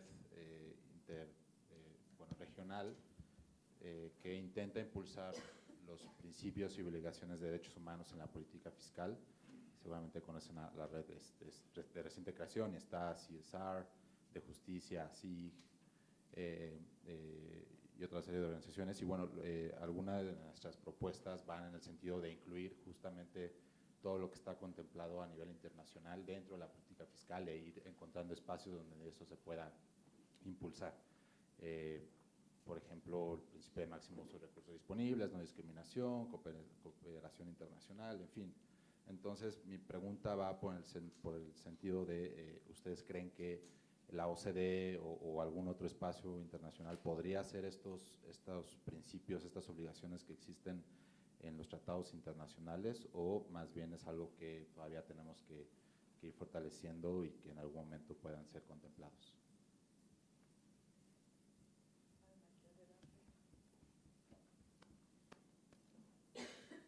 Hola, mi nombre es Alejandro Villamar, soy de la Red Mexicana de Acción frente al Libre Comercio y también la Tindad y la Red de Justicia Fiscal. Una pregunta y un pequeñísimo comentario. La primera pregunta es que nos sorprendió aquí en México leer la nota de que la OSD podía incluir, no la OSD, la Unión Europea, pretendía incluir, iba a examinar a México dentro de la lista de paraísos fiscales. Alguien que esté más o menos metido en el tema en México, la nota nos pareció absolutamente excesiva, porque nosotros en México suceden muchas otras cosas, pero como tal, nos preguntamos qué hay detrás de esa actitud, ¿no? Que lo primero que se me ocurrió a mí decir, qué hipocresía europea sigue profundizándose cuando los mayores centros de guaridas fiscales son los espacios europeos y no los reconocen. Y no digo, no trato de hacer una defensa de México para nada. Tratar de explicarme por qué ese tipo de tendencia de la parte europea. Y esto es interesantísimo porque, ya lo platicaremos nosotros mañana, la Unión Europea tiene un terrible problema de falsificación también de facturas en el comercio con México. La Unión Europea, no estamos hablando de otros crímenes que por ahí tienen en el armario. Y el otro comentario es pequeñísimo nada más, es que a mí me parece que no se puede meter a todos los países latinoamericanos en el mismo saco. Hablo en términos de políticas, no quiero decir que no exista una tendencia mayor de derechización y que en México estemos viviendo una situación específica o un polo con una política que tiene otra dirección. Pero es importantísimo no meter a todo mundo en el mismo saco. Eso es importante porque exactamente a nivel nacional trabajamos sobre los matices, no sobre las generalizaciones. Y la otra parte, o sea, tiene que ver con la… Y la otra parte es que no es solamente en el vincular el tema fiscal con los excluidos en su conjunto de manera abstracta, sino en el terreno político concreto. El caso mexicano es singular porque toda la política exactamente en este momento fiscal de México, es decir, la promesa, no vamos a aumentar impuestos, no vamos a cambiar las leyes, ¿no? Nuevos impuestos tampoco. Pero eso no quiere decir que no vayamos a cobrar lo que no se está pagando. No quiere decir que no tapemos los agujeros donde está la sangría fiscal brutal que tiene el Estado mexicano. Entonces, esto significa que hay otra forma también de expresar ese tema de la evasión fiscal y vincularlo políticamente con la necesidad de justicia fiscal, porque si no, no atiendes la agenda social, pero en lo concretito, no en términos abstractos. Y me parece que todo esto lo vamos a abordar nosotros mañana y pasado mañana, y etcétera, etcétera. ¿Otra pregunta ahora? ¿Sí? ¿Nada más? Y después vamos a… Hola, mi nombre es David Rabo de la Oficina de ONU contra Droga y Delito. Solo es una observación, un comentario para enriquecer mi pregunta. El tema de flujos financieros ilícitos se ha incorporado en los objetivos de desarrollo sostenible en la Agenda 2030 y el tema es tan amplio que varias agencias de la ONU lo están trabajando del lado de la evasión fiscal y de las malas prácticas de comercio. Lo están viendo la misma CEPAL y también la UNCTAD, y del lado donde veía en la presentación que dio el señor Montner, la parte más crimen organizado, lo está viendo la parte de Naciones Unidas contra Droga y Delito, que también está llevando una iniciativa en este momento de medición de flujos entrantes y salientes, que es justo el nombre del indicador 16.4.1 de los Objetivos de Desarrollo Sostenible. Me parece que era importante indicarlo. Son perspectivas diferentes porque los aspectos son distintos y los métodos de estimación son distintos, pero a fin de cuentas sigue siendo ilícito. En el caso nuestro es puramente trata de persona, droga y minería ilegal, y estamos trabajando con varios países de América Latina para llegar a estimaciones con ejercicios piloto.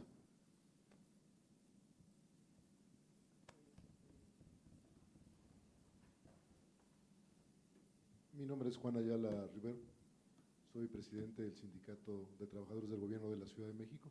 Bienvenidos a México, a la ciudad que atiende a casi 20 millones de ciudadanos todos los días. Nosotros atendemos con 184,000 a toda la ciudad. Pero me brincan varias preguntas viendo el tema. Yo no vi cuántos países han modificado sus leyes para ir al tema de elevación fiscal. Ese es un tema que no se platica, no se ve. No he escuchado un solo país que haya modificado una ley, al menos aquí en la expresión general, un solo país que haya modificado una ley para ir a la evasión fiscal contra las multinacionales o transnacionales. Muchas veces México ha sido país golondrino. Llega a capital, se va a capital sin cobrar impuesto y prácticamente ese es un tema general. Hoy que tenemos un nuevo Congreso mayoritario, con un gobierno de izquierda, en la agenda no está, ahora que van a estar con los legisladores, quiero escuchar si los legisladores de los partidos, cualquiera que esté ahí, tienen en su agenda este punto. Si está ahí, ya la hicimos, ya por lo menos tapamos el hoyo que queremos destapar. Veo que acá la ONU lo trae, la CEPAL lo trae, la OCDE lo trae, pero no así las legislaturas. Y este es un punto creo que es fundamental. Si no están en las legislaturas, lo que digamos aquí será buena voluntad. Tenemos ganas de cambiar las cosas, pero en mi país, y lo digo desde aquí, y he estado en varios países, he estado en Costa Rica, recientemente en Costa Rica hubo una reforma en contra de los que ya tributan, y fue en perjuicio de los que tributan, es decir, los cautivos, los trabajadores, los asalariados, los pequeños y micros empresarios, pero no así los grandes empresarios. Costa Rica es parte de esto, acabo de hablar con los compañeros costarricenses, y esto es grave, porque si hay voluntad de hacer cosas. Argentina, Francia, ya no me voy lejos, Francia, los chalecos amarillos es parte de esto. Y conste que están en la Unión Europea, y conste que hicieron cosas, pero que no han cambiado las leyes. Entonces estamos empezando al revés. Por eso mi pregunta es, ¿cuántos países han tapado el agujero a través de sus leyes? Si estamos ahí, entonces estamos bien, estamos haciendo las cosas correctas. Si no, solamente, decía el que hace problemáticas las cosas, vamos a tener solamente el viso de buena voluntad. Nos vamos a venir a dialogar, pero solamente vamos a seguir en eso. Yo espero que mañana que estés con los legisladores de México, pregunten eso, si lo tienen en la agenda, porque no está en la agenda. No está en la agenda. Tan es así que hay modificaciones a la frontera norte, bajando impuestos, dejando una franja, ahora sí, franja franca. Entonces estamos como que al revés. Vuelvo a la pregunta origen, perdón por el comentario. ¿Cuántos países han modificado su ley para tapar este agujero?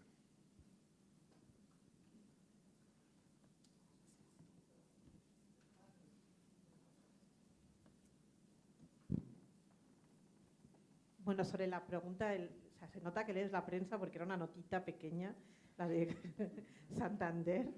A mí me hizo mucha gracia también esa noticia, por dos razones. Porque en España ha habido dos procesos en paralelo con el nuevo gobierno socialista. Uno, bueno, en el pacto que llegaron el gobierno socialista con Podemos, una de las propuestas era impulsar la recuperación de la tasa a las transacciones financieras y otro era la aplicación de una tasa sobre los servicios digitales o la tasa Google. Las dos entraron en trámite parlamentario, pero delante de las elecciones desaparecen. Pero cuando se presentó la tasa de las transacciones financieras, o sea, el Santander hizo unas declaraciones como que el sistema bancario español iba rumbo a la hecatombe y que nos íbamos a poner, y decir, que la inversión iba a fugarse del país por una tasa que podía ser de un 1,5%, cuando el mismo Santander está pagándolo en otros países, en Francia o en otros países, o en Reino Unido, donde está operando. Reino Unido es uno de los mercados más importantes para el Santander. O sea, tiene mucho que ver de demagogia mediática. Pero a mí me divierte, es decir, me parece fantástico que el sector empresarial no sea un bloque unido. Es decir, Telefónica se queja de la presión de las grandes corporaciones norteamericanas, pero no quiere un impuesto que les vaya a perjudicar. Santander se queja de que no quiere la tasa de las transacciones financieras, pero sí que las tecnológicas paguen. Pues muy bien, divídanse, porque al final se trata de no ver al sector corporativo como un bloque homogéneo que tiene unos intereses tan cohesionados. Pero ellos, antes lo comentaba, es decir, es la única noticia que ha salido, es decir, de todo este proceso de consultas de la OCDE, la única noticia que salió en España fue la nota de que el Santander había estado en París participando y que pedía que las tecnológicas pagaran más. Es decir, es fascinante. Entonces, alrededor de todas estas reformas, de estas discusiones, tiene mucho peso también el mensaje, la narrativa, volvemos a eso, que desde las corporaciones también se quiere instalar. Así que, bueno, espero que Santander pague, o sea, es decir, que las tecnológicas tengan que pagar más, que Santander pague más también lo que les corresponde y que Santander es la empresa de España en estos momentos que más filiales tiene en los paraísos fiscales. Así que les animo a que lo vean de una forma mucho más amplia. Sobre lo que planteabas del México en la lista de paraísos fiscales. En realidad tiene una razón buena. Es decir, lo que la Unión Europea hace es anunciar que va a ampliar el número de países a los que va a hacer ese screening, esa revisión de los 3 criterios. Hasta ahora había 92 países, lo que la Unión Europea dice, no me voy a limitar a estos 92 países, sino que los voy a ampliar también a países G20, pero que no estén ahora, o sea, que no están ahora en este análisis. Eso incluye a México, Argentina, Brasil también, por ejemplo. Es decir, está bien, o sea, y sume todos, es decir, no se quede 95, sume 200 países, incluidos los europeos. Vaya y revise todos. Que haga esa revisión de los 3 criterios no significa que México vaya a estar en la lista de paraísos fiscales. Si la Unión Europea amplía ese criterio, yo dudo que en el caso de México vaya a estar, sinceramente. ¿Por qué? Porque es decir, el motivo por el cual México podría acabar en esa lista tendría que ver más con las prácticas nocivas que con los problemas de transparencia o de participación en los procesos internacionales. Pero sería una broma muy injusta que México esté y que no esté Estados Unidos, porque Estados Unidos incumple el criterio de transparencia. No se ha sumado los mecanismos de intercambio de información automático internacionales, que es el criterio explícito de la Unión Europea, sino que promociona su sistema, que es bilateral y que intercambia mucho menos información y, por lo tanto, le da más poder a Estados Unidos y en negociaciones bilaterales. Pero, además, la Unión Europea y la OCDE ya han identificado y van soltando bombitas así por el camino de que quizás Estados Unidos podría ser también identificado por algunas prácticas nocivas que pueda tener. Entonces, yo creo que también es un juego de poderes al que está jugando la Unión Europea en todas estas negociaciones, porque no podemos aislar este proceso de la Unión Europea y los paraísos fiscales de los otros escenarios que hay en la OCDE. Francia y Alemania impulsan el tipo mínimo, a Estados Unidos dice sí, pero sí es el mío, y si hablamos de prácticas nocivas, siempre que no tenga que ver con esta discriminación en los sistemas. Yo no creo que México acabe, y si acaba en esa lista sería por otros motivos. Está Costa Rica en la lista de paraísos, en la lista gris de paraísos fiscales. Pero si la Unión Europea llevara a fondo este proceso, como decía, tendría también que mejorar sus criterios y tendría que incorporar en junio el del beneficiario final. Y en ese caso, yo estaría mirando si el país tiene una legislación y cómo es esa legislación. No es solamente, es decir, el hecho de que Costa Rica tenga una legislación de beneficiario final no es garantía suficiente para que no fallara en el caso de la Unión Europea, o sea, que podría seguir en la lista gris. Con lo cual, la amenaza a la que juega la Unión Europea es, si quieren salir de la lista gris o no entrar en la lista negra, tendrían que reformar algunos elementos de esa legislación. Que no está mal, pero ¿por qué la Unión Europea tiene que imponer a los demás cosas que no está? Es decir, cuando no está poniendo orden en casa, cuando hay al menos 7 paraísos fiscales en la Unión Europea reconocidos y con indicadores, es decir, si vamos más allá de los criterios, si utilizamos los indicadores económicos para demostrar cómo están siendo utilizados estos territorios, es decir, en el caso de cualquiera de los, Irlanda, Luxemburgo, Malta, Bélgica, los indicadores se disparan y muchos otros también, como Singapur, que en estos momentos también se han quedado milagrosamente fuera de la lista de paraísos fiscales. Pero déjame que les diga una cosa, este es un juego diplomático. Durante varias horas la lista negra y gris de la Unión Europea se actualizó el día 12 de marzo. Durante varias horas pensamos que no habría lista negra ni lista gris por las presiones diplomáticas. ¿Qué presiones? España no quiere que Panamá esté en la lista negra, o lista gris, o lista rosa, ni de ningún tipo. Italia no quería que los Emiratos Árabes estuvieran porque acaban de firmar un contrato de intereses petroleros, y así cada uno. Francia tiene a Túnez, Marruecos, bueno, es decir, cada país en el fondo está anteponiendo no una visión objetiva de estos criterios, sino los intereses comerciales y una injerencia política muy importante. Entonces, volvemos a lo mismo, necesitamos reforzar esos criterios y necesitamos reforzar también los indicadores.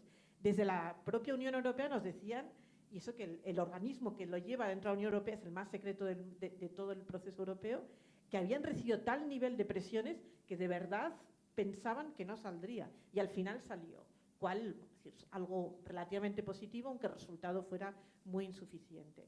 Pero necesitamos hacer de esto un proceso político que no responda solamente a esos intereses comerciales, intereses políticos, sino recuperar algunos elementos que nos permitan generar esa presión para que esas élites de las que hablaban sean de las que sean, porque son intereses al final que no responden a las necesidades ni de la mayoría del conjunto de la ciudadanía, sean los que dominen esos cambios. Y además porque generan mucha frustración, esa sensación de que avanzamos y luego retrocedemos, es como un cangrejo que nunca llegas a buen término.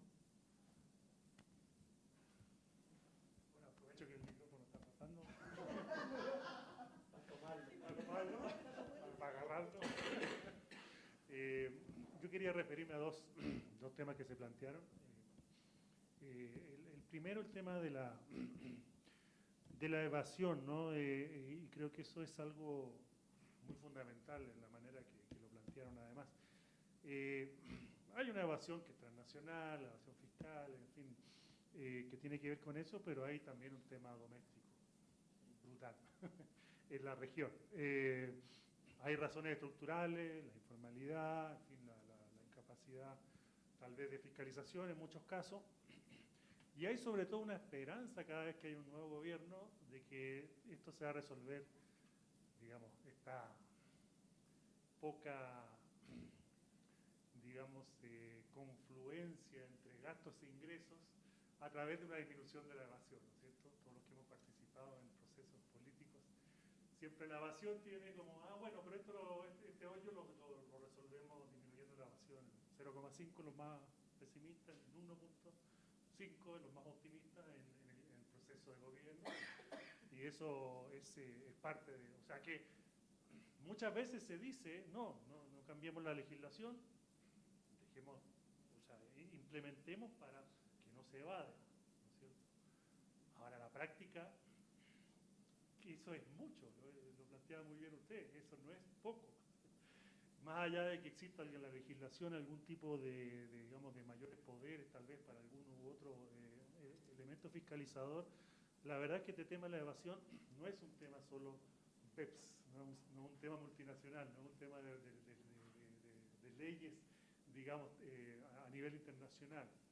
Tiene mucho que ver con nuestra tradición estructural, llamémoslo así, en América Latina, y eso desde los 60 o más aún. El impuesto sobre la renta es más difícil de fiscalizar, sobre todo a las personas, ahí donde tenemos el mayor problema. Hay un aporte que tiene que ver con las normas antielusión que generó la OCDE como obligatorias en varios de los países latinoamericanos miembros de la OCDE. Bueno, son 3 a esta altura, y que de alguna manera le da el poder a los fiscalizadores para hacer preguntas, indagar, hacer un poquito de investigación más allá de la declaración voluntaria de cada una de las empresas o de las personas. Pero eso se aplica muy poco, o por lo menos la experiencia reciente, el caso de Chile, por ejemplo, no sé, algo así como 100.000 declaraciones fueron refutadas por el Servicio de Impuestos Internos en el gobierno anterior. Hubo el cambio de gobierno y nunca más se supo de ese tema. Digamos así, claro, y oiga, queremos crecer, queremos crear empleo, no venga aquí al mal lío. O sea, hay un tema evidentemente político tremendo, digamos, ¿no? Y bueno, la economía política, las reformas tributarias. Pero ahí hay una cuestión que tiene mucho que ver con eso. Y lo otro, diría yo, es bueno, en las nuevas reformas también se plantea mucho este optimismo respecto de la facturación electrónica, por ejemplo. Va a ser como, con eso resolvemos todo el tema. Pero claro, si la gente no factura, entonces que sea electrónico, no electrónico. O sea, es como que mirar ese universo de la gente que se porta bien, entonces lo vamos a... Es como que uno lo revisan a todos en el aeropuerto, ¿no? Y claro, el tipo que tiene la bomba no pasa exactamente por ahí, o en fin. Digamos, el universo es muy distinto de aquel que elude, ¿no? No es que está declarando necesariamente. Entonces ahí, bueno, es un problema complejo. Yo diría que desde el punto de vista legislativo es muy importante mantener una cierta presión sobre eso, sobre la ilusión de que el tema de evasión se soluciona a nivel de darle más, digamos, capacidad así simple a los organismos, o que se soluciona simplemente con modernización. Y es un tema que hay que darle muchísimo más seguimiento, y yo estoy totalmente de acuerdo con eso. Y es lo que quería decir, creo. Sí, sobre el tema de flujos financieros ilícitos, ahí hay una discusión en Naciones Unidas que me ha tocado participar, que claro, que es el grado de amplitud, ¿no? Pasa desde la pesca ilegal hasta yo creo que lo más importante ahí en ese debate es que se logren introducir, y creo que se está haciendo, los temas de elusión y evasión como parte de esos flujos ilícitos. No solo un tema de comercio, sino que la evasión en general es un flujo ilícito, o un no flujo ilícito, pero es ilícito. Entonces creo que esa discusión de no reducir a ciertas cosas el concepto de flujo ilícito es muy importante en el ámbito de Naciones Unidas, y que en América Latina es una discusión que nadie entiende mucho. O sea, todo el mundo lo asocia, bueno, a lavado de dinero, a narcotráfico, y a mí me ha tocado en algunas reuniones explicar, no, mire, esto es otro, no es solo eso, es mucho más que eso, y tal vez mucho más importante que eso. Y en eso la Comisión Económica para África tenía un rol muy importante de denunciar esto como algo, digamos, explícito a la actividad extractiva, en particular en el caso de África, y en el caso nuestro el comercio en general, ¿no? Incluso comercio de bienes manufacturados, que se mencionó eso. Así que eso, me callo. Soy muy consciente del tiempo. 2 comentarios muy, muy breves. Yo creo que en la región, quería tomar tu comentario, creo que sí vemos a México como una gota de esperanza, y en eso es como el llamado a la sociedad civil mexicana que siga poniendo presión para que México se consolide como un líder en estos temas, tanto en la OECD como a nivel mundial. Y también dar las gracias a Iván, que trajo el proyecto importante de organizaciones civiles latinoamericanas, de derechos humanos y de justicia fiscal, que están tratando de girar la agenda y poner la voz del sur en estos procesos, y es realmente importante. Es la muestra de la agrupación de organizaciones de justicia fiscal y derechos humanos trabajando en conjunto para influir la agenda desde el sur global. También brevísimo, efectivamente lo de evasión es un tema central, ya se ha demostrado que en América Latina el tema de la evasión, no solo de renta, de IVA, es gigantesco, pero asociado a ello tenemos el tema de los privilegios e incentivos fiscales, que es igual o peor de devastador en términos de las economías nuestras. Y si a ello le sumamos la tercera pata de esta triada, que son los flujos financieros ilícitos vinculados al comercio internacional, no al narcotráfico ni a lo ilegal, y tenemos una situación realmente angustiante en la región. Y efectivamente esos son los temas que queremos discutir con los parlamentarios estos próximos 2 días, así que efectivamente van a tener prioridad evasión, flujos financieros, guaridas fiscales, sociedades offshore, porque no existirían los flujos financieros si de verdad controláramos las sociedades offshore y las guaridas fiscales. Y efectivamente venimos trabajando también en esta línea de fiscalidad y derechos humanos, como la Red de Justicia Fiscal, en crear un nuevo instrumento para colocar esa variable tan directa de derechos humanos y fiscalidad. Así que la agenda es realmente amplia, diversa, y ya trascendemos que fiscalidad no es solo tributarismo, ¿no? Fiscalidad es el tema de la lucha por la justicia, por la inclusión. Gracias. ¿Pregunta más? ¿Cerramos tal vez? Yo podría seguir hablando, pero… Pero igual hay hambre. No, claro, es que lo escucho y todo me lleva a nuevas agendas y todo, pero nada, solo queríamos agradecerles el haber estado hoy aquí, también en un día que es complicado, medio feriado, pero sí para nosotros, para todas las organizaciones que estamos aquí, para todas las que hemos convocado este evento y que estaremos también en los debates en esta próxima semana, sí tenemos muy claro que no hay justicia social sin justicia fiscal y que la ambición que tenemos es la de construir esas sociedades más justas, también desde una visión de la equidad tributaria, y esperamos que haya países, y ahí hay una gota de esperanza, como dice Magdalena, en el caso de México, que puedan estar anteponiendo esas necesidades antes de los privilegios de unos pocos. Muchas gracias y les seguiremos viendo estos días. Gracias.